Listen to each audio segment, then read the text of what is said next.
everybody. I'm Kay Helm, and this is the Your Voice podcast. Find your voice, tell your story, change the world. Each week, I interview someone about the way in which they live or tell their story. And this week, my guest is Ronei Harden, editor, content writer, and writing instructor. Ronei, welcome to the show. Good morning. Good morning. How are you doing, Kay? Doing very well. The spring has come in my area. Oh, same. I'm looking out my window right now, and it's a beautiful sunny day here in Dallas. Gorgeous. Yeah. So editor, content writer, writing instructor. Can you unpack those three things for us and just tell us what you do in each of those areas? Well, sure. Well, as an editor, of course, I help authors who are trying to publish their work. They want to have a book put together, or maybe they're publishing something online. They're establishing a course. And so when I'm working, especially with authors that are writing a book, that's the best part of it, because I get to help them, sort of find their way and get their story out and trim their words down and really bring the best words, forward. So that's what I do as an editor. Content writer, back in the day, it used to be called a copywriter. Right. But in the digital age now, I discovered that also involves writing content for people for their websites or for digital publishing. So I have a couple of clients that I do that for on a regular basis. They have, companies where they have to get this done. And so they run their content past me or they may say, here's kind of what I want to say, So it's kind of a little bit of ghostwriting, but not in the sense of ghostwriting a book. So it's helping people write their content, or if they need me to write it, I can write it for them. And then a writing instructor, everybody needs a little help along in the process. And so I had 13 years of teaching high school English, literature studies, and academic writing. And so I also love to help people just learn how to write better and how to write clearer. And so you do that even in the editing process. So that kind of just encompasses all the skill set that I have. All right, great. And those are essential. I mean, the writers, anybody can publish something these days. Right. Which is good and bad. Yes. And I'm sure we've all seen it. We've all come across them. But it's wonderful that digital technology has sort of leveled the playing field and made it possible for really great writers to get their work out there. Unfortunately, just like we even see with social media, sometimes the tools in the hands of everybody doesn't necessarily bring about the best results. And so, yes, you can. There are websites and people who teach you, you can write a book and publish it in 30 days. You can throw it out there, but really you want to put your best work forward, and that if you really take the time and dedicate it to whatever it is you're creating, and fine tune it, you never want to just throw your first pass out there. Right. So, and so that's what I do. And I also enjoy just getting to know people and know their voice. So then you can kind of help them. Is this what you're trying to say? And they're like, when the light bulb goes off and they say, oh, that's it. That's it right there. It's like, okay. There you go. Yeah, helping them along in the process is great. Okay, so if I'm a first-time author, I've had this book idea. I'm now in the process of putting words to paper. I know that I have to put something out there. I have to get a first draft done. But at what point then would I come to you and say, hey, I want you to be a part of this as an editor, or how's that work? Well, a lot of times when people come to me, they usually have, I've got a question, how do I blank? Okay. It's always a how do I? So, and I mean, I recently had a request from a woman who she said, okay, I really want to get my book out there. And I said, okay, do you have a manuscript? Do you have something? No, not yet. So the first step really is working with them and saying, finding out, okay, where are you in the process? Is it an idea and you've had some blog posts and maybe you have a journal, you have some notes. This woman is basing it off of her life story. Mm-hmm. So how do you tell that, where do you want to start? Do you want to start in your child? Do you already have pieces together, or are we going to have to create this from scratch? There are some people who have a first draft manuscript done. Mm-hmm. They can actually send me a document. Can you look at this? Or it might be, just a preliminary sort of proposal idea that they have. They've gotten the story started, but they don't know where to go from there. Okay. And then there are some people who say, I have a finished manuscript and I need to know what to do with it. So you really, in the initial conversation that I have with people, it's finding out where they are in the process. And that will determine how we sit down and make a plan for getting it, their next phase accomplished. It sounds like there's a little coaching that goes in there. You've got instruction, you've got the parts where you're dealing just with the manuscript, but a lot of really working with that author to find out what do they need and how do we get them to where they need to be. Right, because there's more pieces to it than just, I want to write a book. Mm-hmm. You have to think about, how are you going to get that book marketed to the public? Mm-hmm. How are you going to get the finished product? Is it going to be print on demand? Is it going to be just an ebook?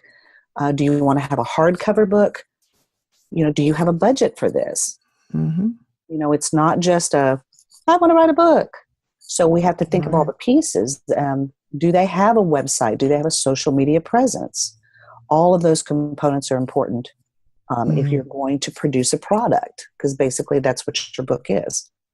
Yes, and you have to think about it as a product and treat it like a product. Right, of course. And you want to get it in the right hands so it can have the maximum effect. Mm-hmm. So you always have to ask, who's this book for? Mm-hmm. Who are or your readers? Content. Yeah. Who's your audience? Whether that's a simple blog page or simple page on the internet or a newspaper copy or a book, any of that, always know your audience. I know both of us have a broadcast background, so it's always about the audience, always about who's going to consume this media. Well, and if you look back in history, great authors, I have a couple of author quotes. I looked at my page where I have things and different writers who've inspired me or that I've even learned from, and you can look back. So there's a lady named Jane Friedman who is a wonderful author and writer. She was the editor of Writer's Digest. She has a wonderful website. I get a lot of stuff from her. Great authors, Flannery O'Connor she's a Southern writer, and she had a collection of short stories. I would teach some of her stuff when I taught high school, and my daughter also studied her writing and actually enjoyed a couple of her stories. But she had a quote that I saved that I always use with authors when they get started. She said, I find that most people know what a story is until they sit down to write one. Yes. We know what stories are because we've read stories as children. We've studied different stories. We have our own stories to tell. But when we have to sit down and actually do it, that's the hard part. So that's what I love to do. I really love to help people sort of get that out of them, get it onto some kind of form so that you can get it out there and share it with people. Mm-hmm. What do you consider to be essential to good storytelling? Well, your story has to have a purpose. Mm-hmm. It has to have, what is the end point? What are you trying to accomplish with this book? For example, I have a couple of books sitting right here. One author, Ryan Eller, I got his copy of his Live Your List book. And so when you look at this, it says how to achieve your dreams, make a difference, pursue your purpose, and ride an elephant at the same time. That right there tells you what this book is going to accomplish. He's going to tell you how to live your list. He's going to give you some practical tools to live your list. My friend, Brenda Powell, who just recently, I helped her get her women's devotional called Whispers ready. And she's currently on that book's online and she's got it out there. And it's a wonderful devotional written like letters from God, like daily letters that you read every day. And so her purpose is for people to grow closer to God in their faith by reading these little daily whispers of his word in their life. Right. So every story has to accomplish something, and it has to arrive somewhere. Mark Twain said that a tale shall accomplish something and arrive somewhere.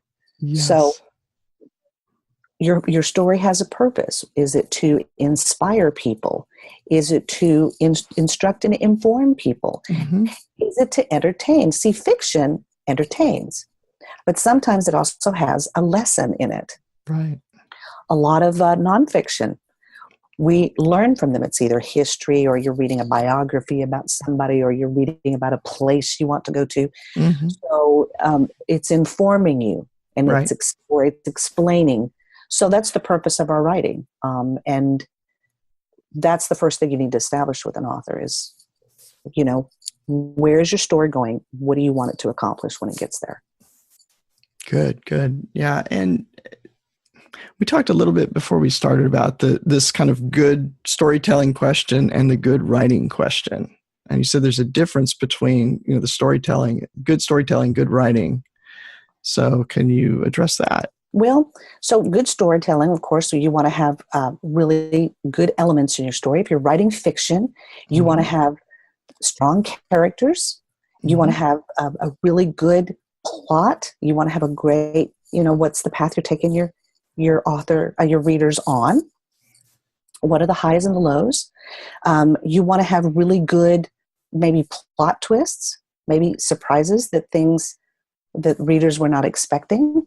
If you think about some good stories you've read, what were the things that really drew you to them? They were usually the characters, the challenges they faced.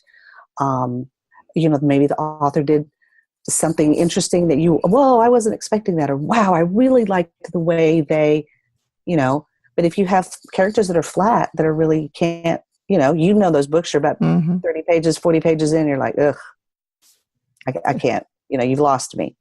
So those strong elements are important. Mm-hmm. You need to really know those elements to be able to tell a good story. Writing, on the other hand, it's the skill in which you choose words to describe something, or how you're going to make a reader feel. Or do you use words that draw them in so that they can sense the story? It's almost like they can hear what's happening or see what's happening. And that really has to do with word choice and the structure of sentences and good, good use of words. So two different things. I think if you're really well read and you have a good vocabulary, you can write well.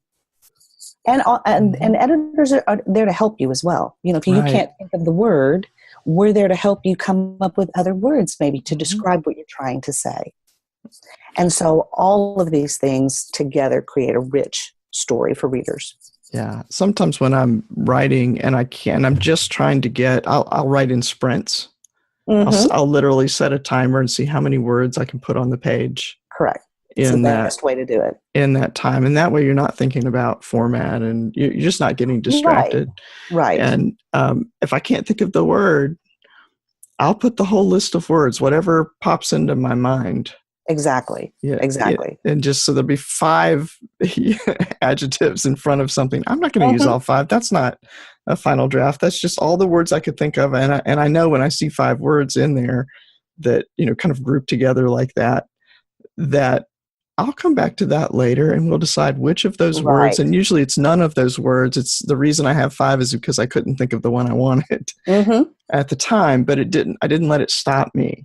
And so if you think of your story as like a recipe that you're putting together, you're going to put on a grand ball for a lot of people. And so this is the recipe you're going to use for your guests. And so all of these things are ingredients to your story.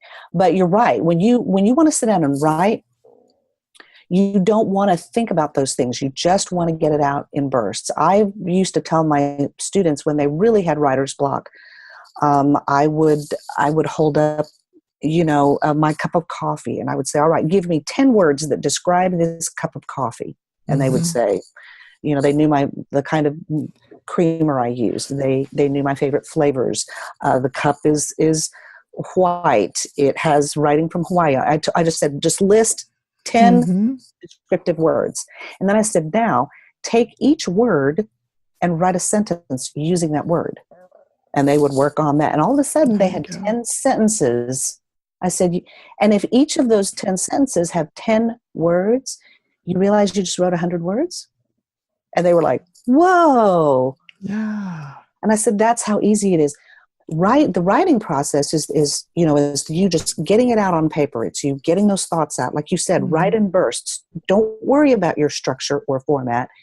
Capture those ideas while you have them. Because when I would teach literature and we would read a story, we would read Tale of Two Cities, or we would read something, and I would tell my students, the reason why I give you homework is not because I want to make your life miserable, because I could think of other ways to do that. Right. But what I want you to do is respond to what you're reading immediately, because your initial responses are those first things that you think and feel when you read that story. So I tell authors, what were the things that you were thinking or feeling about, whatever it is they're wanting to write about? Capture them when you have them. You might be standing at the grocery store and get a burst because somebody said something and, wow, that triggered a thought. Right. Capture it on your smartphone. So many notes apps, so many different, apps we can use to capture. You can even record it in a voice message. But capture those bursts, put them down on paper, and then look at them. Again, it's like your recipe. You have all the ingredients. Now you have all these things. How are we going to take these and put them together to tell a great story? So you have to have the ingredients there to be able to work with them to craft a story. Yeah.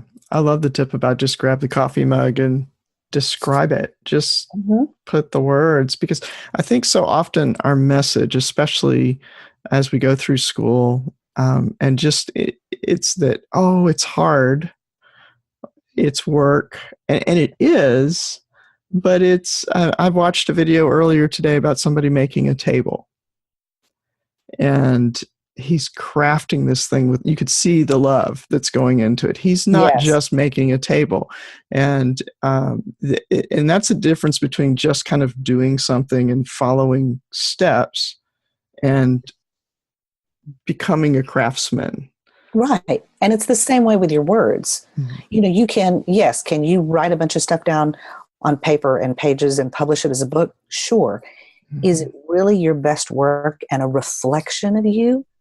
Because, a lot of times people think, well, I've got to get a book out there because I got to sell it and do a lot of copies. No, if you approach it with that mindset, you're already limiting yourself.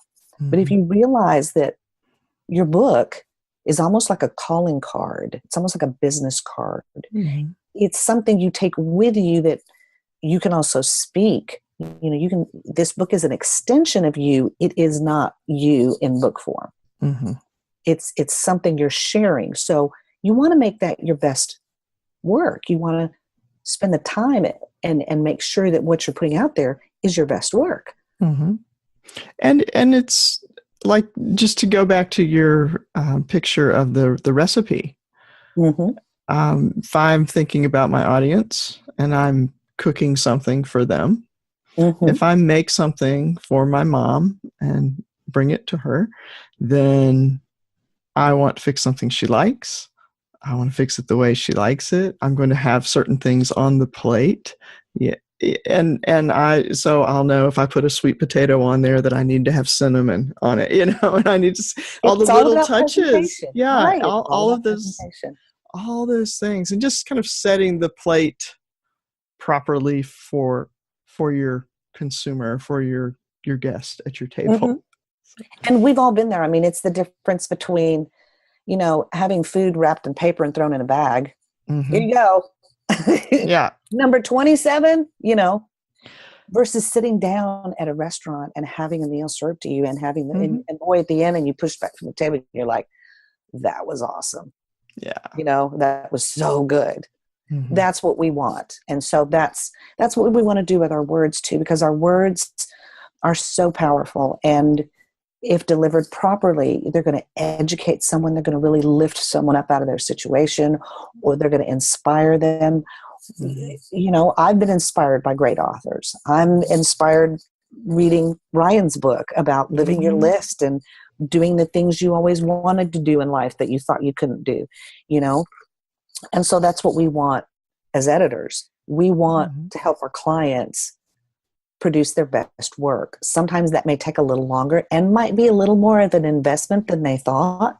But ultimately the end result is it's amazing to really see a client publish their book and then have it be successful. It's really great. Yes. And be something that they're proud of and something that doesn't just sit in a box on the shelf. Right. Yeah. Yeah, that's good. When somebody is telling their story, but we talked about the first draft. Now, how do they go back? How do you approach that editing process? So when an author has completed their work and they're ready to really look at it, the first thing I do is I have a sheet of paper. This actually started as a handout in my classes. And it was called Miss Ronei's Never Ever List. Oh, good. They would call me Miss Ronei because I said, don't call me Mrs. Harden. My mother-in-law is Mrs. Harden. She is Mrs. Harden. I'm Miss Ronei. I said, I know your parents may not want you to call me by my first name, but it's really okay. But I said, this is a list of words that everybody uses. We use them in informal speech. We just throw them out there. I'm going to go through as a first pass and pull all these words out. Doesn't mean you're bad. Doesn't mean, so I said, if you get something back, or I usually tell the client, if you get a document back and has all this stuff, it's the editing process. Okay. You hired me to do a job. So this is what we're doing. And it's just words that we tend to throw out there sort of randomly, but is not the best word choice. So we go through and cut all those. We identify, weak spots in the writing. You could have said this better, or maybe what if this character, don't reveal everything about this character. Let the reader find out. How are you going to let the reader find out about this character? So it's just going through those initial phases. Now, there's different levels of editing. There's what's called developmental or substantive editing, and this is when the editor, we're looking at the work as a whole. So we read through it the first pass. I'm going to read through it, and I'm going to identify, well, see, I was tripped up here.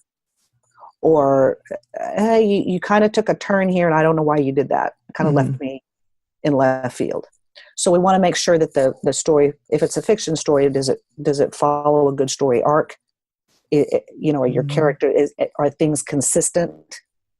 Right. Especially when you're dealing with settings. If you're dealing in fiction, and I've worked on a book with an alternate, it's an alternate universe, so you have to be careful that as things happen, they're happening in correct sequence. If it's a nonfiction and a person is writing their story about their life, we're looking at following a certain flow of timeline. So we identify those things first and look for those weak spots. Then you get down to where you're looking at the technical stuff. That's in your copy editing, where you're looking for weak words and misplaced modifiers. And that's where you're really looking at the grammar and sort of fine-tuning all of that. So that happens in the copy editing phase. In the proofreading stage, this is when we're getting the manuscript ready to go to print.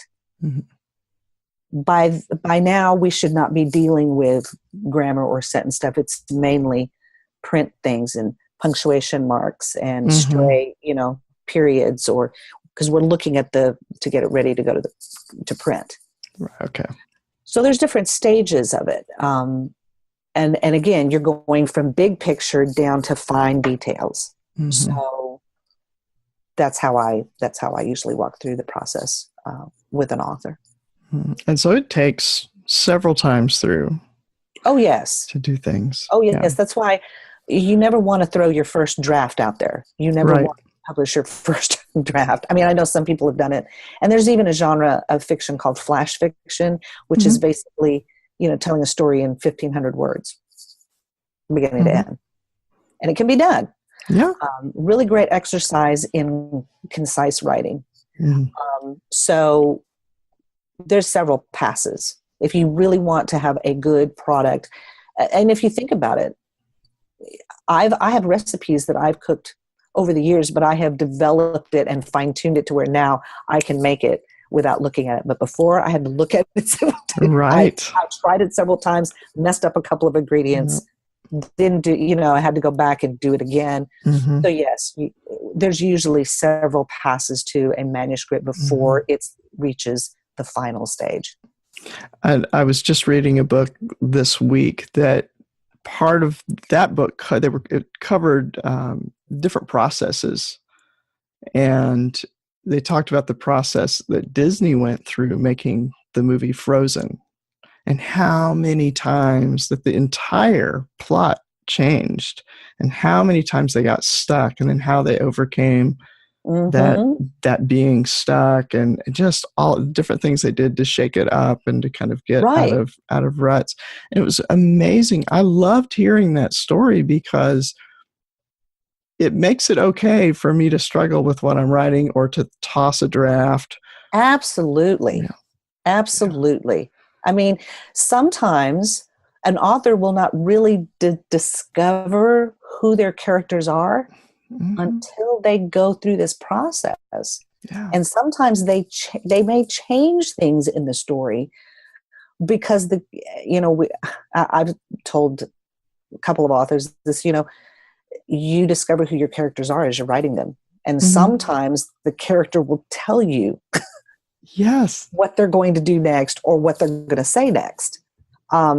If you think of a great, my favorite TV show ever was the show Friends.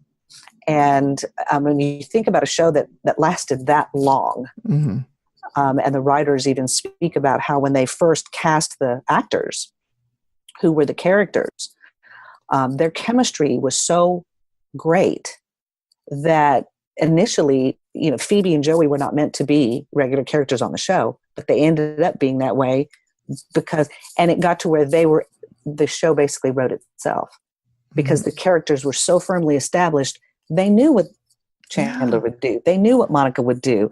They knew how Joey was going to respond. So it almost made the writing easy. And it even got to where the actors even took turns directing and, writing. Yeah. So the whole process of creating those characters and establishing that show didn't really come to fruition until after the first few seasons of the show and the characters were really established. So it's perfectly okay to go through years of passes. Ready Player One was written in 2011. The author sold the book rights to it, I think in like 2010 or 2000, and yet it's taken this long with someone even like Spielberg to get this process to where now we have a film ready. So I think a lot of people want to rush the process simply because we can now with digital technology, but that's not necessarily your best work because I don't think you really discover that till you go through the process. Yeah. Yeah. And I think just knowing that it's a process is just a huge thing because it can be very intimidating when you start out, and not knowing that there is a process is one problem, and then not knowing the process is another problem. Well, and that's why when I work with authors, because they will always contact me and say, I want to, the funniest one I got so far was, I want to write a book. If it's going to be super expensive, I don't want to do it. Okay. That was in the first message. And how long is this going to take? And I'm like, well, wait a minute. So what I want to try, I'd do with, I tell people, okay, we're going to have a phone conversation for probably shouldn't really take no more than 30 minutes. But in that 30 minutes, we're going to establish all the things that you need. And then I'm going to help you understand what the process is going to look like and all the things we're going to need to do to get this done. Right. Because then when you do that, they understand, okay, it's not this daunting task of, I got to get my book done. Yeah. Now it's almost like a marketing plan, if you will. You want to create a plan for how you're going to get this book produced. So we're going to look at the timeline because then that also helps me look at my calendar and block that time because I know this client is going to require this much time to get this project done. Right. Yeah. And so it allows us to work in steps, and it doesn't become so overwhelming, And having the goal of write a book, it's just too big and too vague. It's not specific enough to actually get anything done. It's important to have a roadmap of sorts or a recipe to stay with our theme for the day. It really is. And that's what I like to try to provide my clients. So if they're going to contact me, then in our consultation time, I'll be able to establish that with them and give that to them, and also let them know what this is going to cost, not just with me, but, not only in time, but also in finances. If you look at this as creating a business, anything we do, right, there's an investment in it. You started a podcast. There was an investment in equipment. We're going to build a house. That's an investment in building a house. So in creating a book, it's the same way. You're going to have a time commitment and a financial commitment to make. And so, yes, that's what I like to do, is help people understand that. Yeah, it's good to have a clear way forward. What is it that you enjoy most about helping people tell their stories? I enjoy hearing people's stories. I mean, because then it's another way of me getting to know them. When you work with an author, you do create a bond and a relationship. It's very important that the editor or the person that you work with, that you have a good working relationship. Otherwise, it's going to be difficult.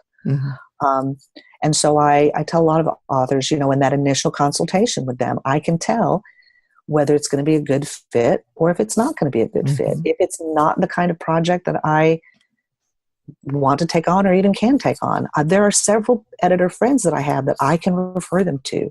I think this person will be a great fit for you. I don't handle book marketing. Not my game. It would take me a while to even learn it. I'm learning some of it just in, dealing with digital publishing, but I don't know it like some of my friends do. So I am happy to help them find the right fit, the right person that will help them. We're all in this game together. Right. And having the right, it really does take a team. So we think sometimes of the writer as the solitary, by themselves in the room creating art. No. But it's so much more than right. that. And so it's really great to form those bonds and relationships, because then I have people that I can refer them to get your book cover art done, to get your book marketed, all those things. And we form a team to help support that author, like you said. So getting to know them and hearing their stories, and just the little piece that I get to find out about them and to hear their creativity, it's really great. I'm blessed to be able to get to know so many people and hear their stories. And that's what I love the most. Yeah. Yeah. And to help them bring those stories out so more people get to absolutely enjoy them. And I'm a big cheerleader for that. I'll be like, oh my, have you heard this? Have you heard this? They're so good. And that's exciting too, when you see them, especially when you see them come up through that process. What's it like? You taught in high school. You taught high school English, right? Before. What's it like to see that light bulb come on in a young person when they start getting the power of what you've just taught them? Well, for folks that who've been parents, those initial steps of watching your child take their first step, watching their child get on that bicycle and ride it without training wheels for the first time, it's that kind of joy when you watch the light bulbs go off, when you realize you've unlocked something and you've merely been the one to just unlock the door and open it for them. They're like, oh, it's like Christmas, and the way they feel when they come downstairs and look at the presents. Yeah. So for me I had students who, especially when we had to study Shakespeare, right? Not the most popular subject in school. Right.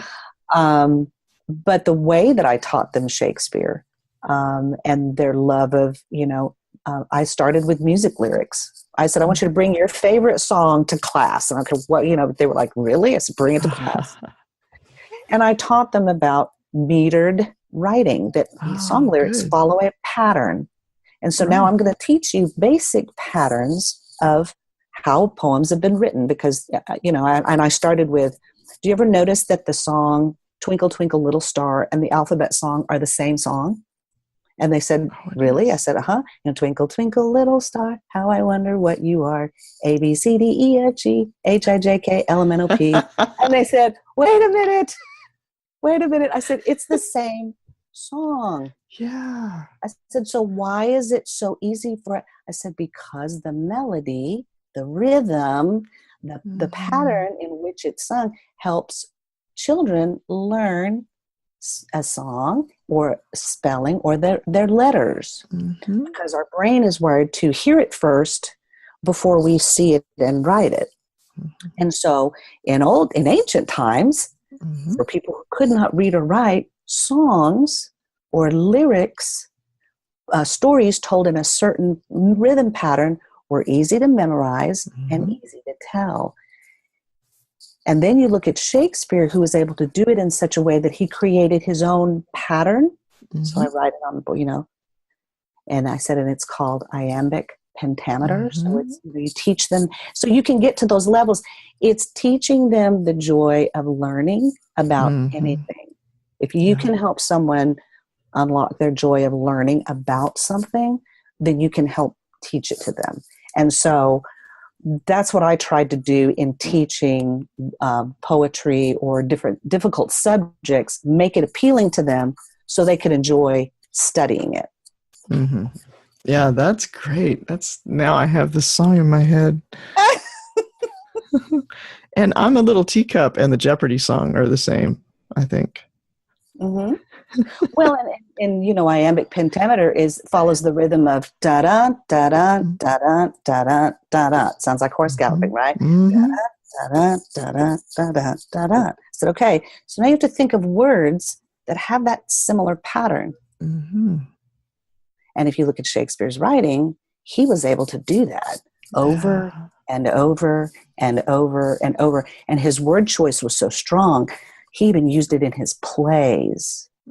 So if you think about, I said that's why actors love to be in a Shakespeare performance, because it's the command of the language, the lines are easy to memorize. I said, so the power of being able to do that. And that's what songwriters do. They put a lot of passion and feeling down into these songs that have a certain rhythm pattern.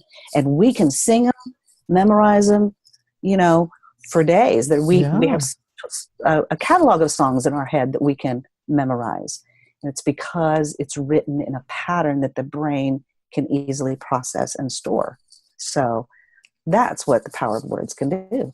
Yeah, that's great. And and like you said, gaining that skill and using them in different ways and understanding how they work, it's worth the time. It's worth the work.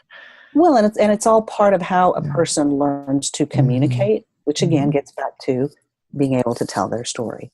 Right. It's the process of helping people understand that when they learn these things, they can harness the power of their words, because then it helps them tell their story in an easier way. Where would you point somebody to if I am an aspiring author and now I understand that it doesn't have to be scary to get that book that I've always wanted to write and to get that out? What would my next step be? Well, you can contact me. There you go. The first step, though, is if you haven't written it down yet, write it. Just write it. Get those pieces down, whether it's, again, if it's in a note format or if you have a notebook you keep, get it written down, get in some kind of format, and then contact me. Contact me. And I will take the time to sit down and sort of help you through the process, figure out where you are in the process, and either I will be able to help you or we can find someone to help you tell your story. There you go. And her contact information will be in our show notes. So all of that will be at the website at yourvoicepodcast.com. And that will be your beginning. And then I'll want to hear about it and interview you when your book comes out. Absolutely. Absolutely. Well, Kay, thank you so much for having me on the show. I really appreciate it. Thank you. Thank you so much for being on. And I do appreciate that. Always enjoy talking with you. This has been the Your Voice podcast. Make sure you check out the show notes and get Ronei's contact information, her website. You can get a hold of her there. The show notes are at yourvoicepodcast.com. Please consider leaving a review on iTunes or wherever you listen to the podcast. That helps other people find the show. I'm Kay Helm. Until next time, this is the Your Voice podcast. Find your voice, tell your story, change the world.